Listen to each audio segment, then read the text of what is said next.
Hi, my name is Lauren Greer. I'm going to be talking to you today about historically marginalized students in STEM education specifically.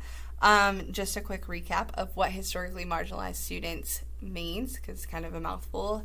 That refers to students who have been marginalized throughout time based on their race.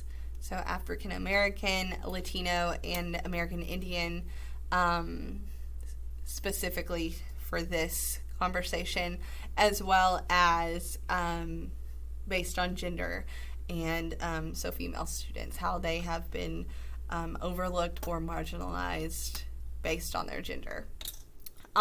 We are going to be talking about these students specific to STEM education. And we'll start with the golden age and kind of talk about how their needs were met or not met during that time period. During the golden age, to be frank, African American, Latino, female, and American Indian students were just overlooked. They were underrepresented. They were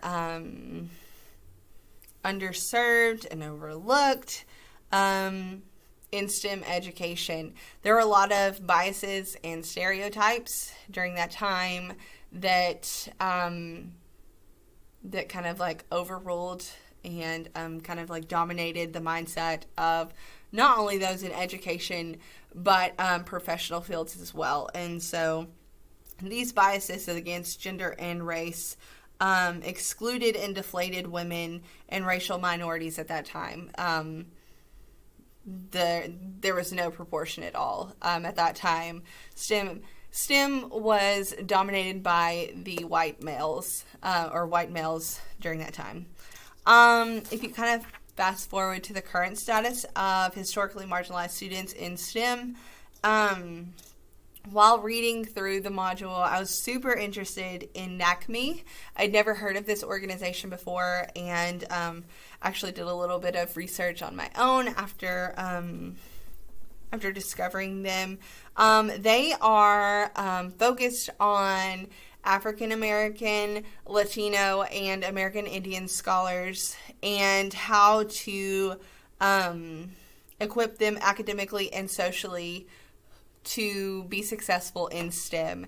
And this starts in school, but then also carries over professionally, which is super interesting and wonderful in my opinion. So they're not only providing academic scholarships so that students are able to go to college for STEM degrees, but they are also focused on social connections and networking, so that scholars are able to get these internships and shadowing that that builds a resume and helps them be successful in their careers as they walk out of the university or colleges that they're going to. This is something that I think that a large population of people take for granted. They're born into these networks. They are, they're just kind of like handed this network of people that help them get jobs and, my uncle got me this job, or I know this person that knows this person, and so here I am.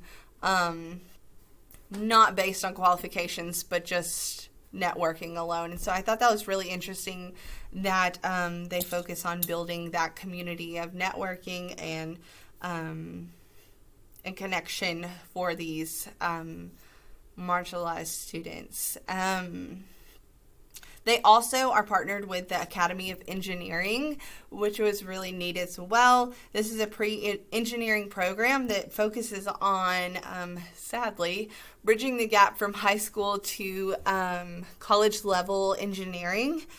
So taking scholars who have graduated high school but don't quite have the understanding or mastery that it would take to be successful in college or university classes, and preparing them for those classes. It's sad that that's needed. However, it is definitely needed, and I think it's really cool that they saw the need and responded so well. The second thing that I wanted to talk about with the current status of historically marginalized students in STEM education is that STEM is a growing job field. It is, or lots of opportunities that are arising, lots of new and exciting things going on there, as well as minority populations are growing. The percentages of people living in America are starting to change, and there are more and more people belonging in these minority populations. And sadly, this growth is not shown in STEM. It's still very proportional. There are still a lot of ways that we can improve this. There are more scholars of color, so African American, Latino, and American Indian scholars are going to school more often. They are getting degrees more often than they were. However, they're not choosing STEM and at an alarming rate.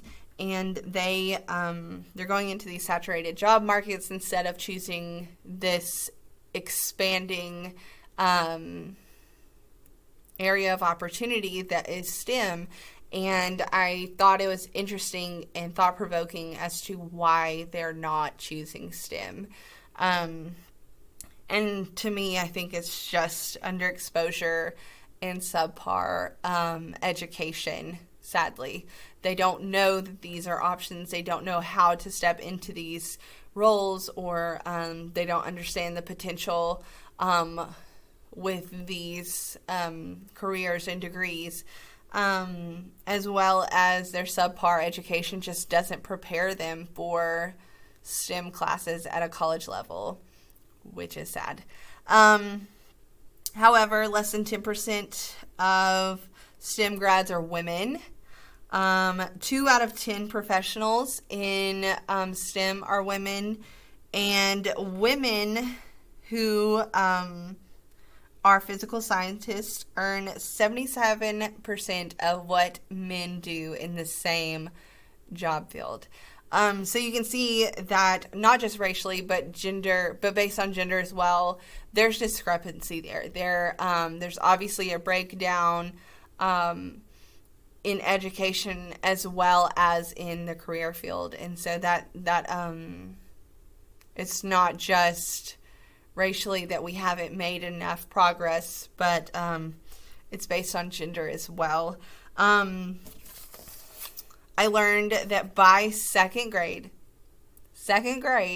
both boys and girls are exposed to the idea, as well as understand the idea that math and science are both male subjects, meaning that liking or enjoying or being good at math or science is something that is reserved for males, and it's a masculine thing, which is ridiculous. However, I just thought it was mind-blowing that by second grade, there are all these students, both female and male, that believe that. And so that shows you, hey, here's the breakdown here. We're speaking these gender biases and gender roles over our students and around them, and they're starting to believe it in second grade. There's the problem.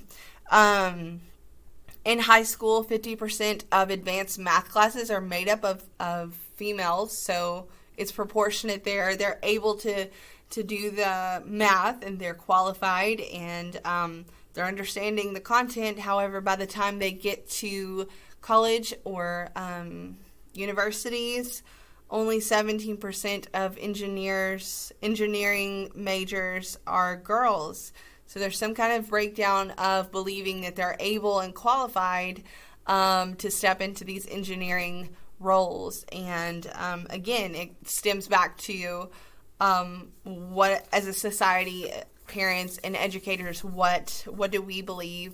What are some of the biases that we're saying, or those even unknown things that we say? I think sometimes we assume or we have biases that we're unaware of. So that's something to kind of bring to the forefront of how do we fix this? How do we shift this mindset of healthy exposure and empowerment for all scholars, not just white male scholars, but expanding to scholars with darker skin and scholars that are female. And that kind of brings me to my personal perspective on historically marginalized students in STEM currently. And I definitely agree. There's a huge problem. There's a big breakdown. The system is broken. We are not serving scholars the way that we should. And that's across the board. However, specifically in these marginalized students, so Black, Latino, American Indian, as well as female scholars, we're just not meeting their needs. There's an untapped potential. A lot of talented scholars are not stepping into this role in STEM, and it needs to be addressed. There needs to be a more proportional representation in STEM to our population in America. There needs to be more women so that it is equal or similar to the population of America. There needs to be more African American, Latino, and American Indian people stepping into STEM that reflects the percentage of people in America that are African American, Latino, and American Indian. And a couple of ways that I think that we can do that. I think, while it hurts to say, I think that teacher mindset needs to change. There needs to be a shift in our focus. There needs to be a shift in our priorities. And I think that comes through training. There needs to be meaningful and purposeful professional development and training in college that deals with STEM. Teachers need to know how to positively expose scholars to science and technology and engineering and math, and how to pursue careers and what does a career look like in STEM, and exposure to professionals that look like them and belong to the same culture as them. There needs to be training on how to effectively integrate STEM into content and not feel like it's a burden. However, just turning content into STEM and not feeling like they have to add more content, but just kind of a transformation of their content. There also needs to be an empowerment to teachers, and I think that can only come through educational reform. The education system is jacked up right now. I think that there needs to be more funding, smarter funding. We're not able to keep quality educators because we're not paying them enough for their workload. Insurance for public educators, the list goes on and on as far as compensation. However, schools should be able to afford to put technology in front of scholars. Schools should be able to afford to expose them to professionals in STEM. They should be able to afford the materials and content and curriculum that is needed for STEM to be integrated successfully into all schools, public schools, not just charter schools. There needs to be across the board prioritization of STEM, and there needs to be a support for teachers. They need to be trained. They need to be empowered. Just like students, teachers need direction, and they need that support. Next, there needs to be empowerment of scholars, and I think that starts with our attitude towards scholars. Do we buy into the biases? Are we, whether it's consciously or not, are we, the phrasing that we use, the amount of times that we call on male scholars to female scholars, all of the different details that we need to be aware of. We need to kind of bring that to the forefront of our mind, making sure that all scholars feel heard, important, and represented in the content that they're seeing. And they all need to be empowered to think that they, or know that they have potential, or see themselves stepping into these STEM roles, knowing that they're able to. Lastly, they need to be empowered through a quality education. Right now, we have so many scholars that are graduating that can't read, that are unaware of a lot of the content that they're supposed to know. And so just kind of like raising the bar back up without focus on standardized testing, but finding better ways to provide quality education, keeping teachers and scholars accountable for this content and for this learning, and prioritizing critical thinking skills and creativity, to just kind of support that STEM mindset that I feel like requires all of these things. So kind of just closing the gap between high school graduation and college, kind of like I mentioned with NACME, with their pre-engineering programs, just across the board, there needs to be more of that connection of when you leave high school, you should be ready for college. And right now we're failing scholars across the board, but specifically these marginalized scholars. And I think that this starts, I think I would be remiss to not note that this definitely starts in elementary school, if not before, with preschool. I won't bore you with the details of how I feel like preschool should be decent and good, meaningful preschool should be available to all people in America, so that there's not scholars starting kindergarten on one level and others on another level based on income. I think that's a problem. However, this starts in elementary school. There's scholars that are labeled behavior problems or not able, or you can fill in the blank. I think anyone in education knows that label that some scholars are given. However, it starts in elementary school. Scholars get behind and then they never catch up, and then they graduate high school and they're not able to function in society. And so just better preparing scholars for STEM and for college in those professional roles. So I definitely agree that there's still a problem. While I think that we've made growth, there's still many areas that we need to improve on, and just consciously making an effort to improve, taking into consideration the perspective of these scholars that are historically marginalized.